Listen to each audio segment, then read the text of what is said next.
ఇదేంటి కూరలోకి ఏదో ఆకులన్నీ వేసేస్తుంది అనుకుంటున్నారా? ఇప్పుడు నేను చూపించబోయేదైతే పల్లెటూరులో ఎక్కువగా చేసుకునే కలివిడి ఆకుల పప్పు.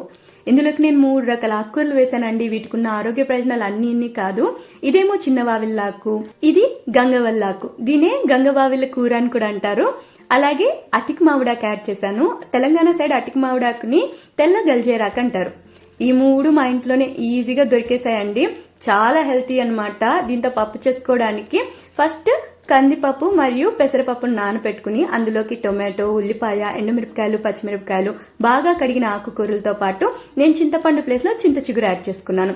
వీటితో పాటు పసుపు మరియు వెల్లుల్లిపాయ రెబ్బలు వేసి ఒక 4 విజిల్ ఉడికించుకుని చక్కగా ఉప్పు యాడ్ చేసి ఎనిపేసిన తరువాత సింపుల్ గా వడియం వేసి పోపు పెట్టేసుకోండి. ఈ వడియం రెసిపీ కావాలనుకుంటే ఛానల్లో ఉంది, చూసేసేయండి. చక్కగా అంతే అనమాట. టేస్టీ టేస్టీ పప్పు రెడీ అనమాట. పక్కా పల్లెటూరు స్టైల్లో సూపర్ సూపర్ టేస్టీ, ఎంతో హెల్తీ. తప్పకుండా ట్రై చేసేయండి.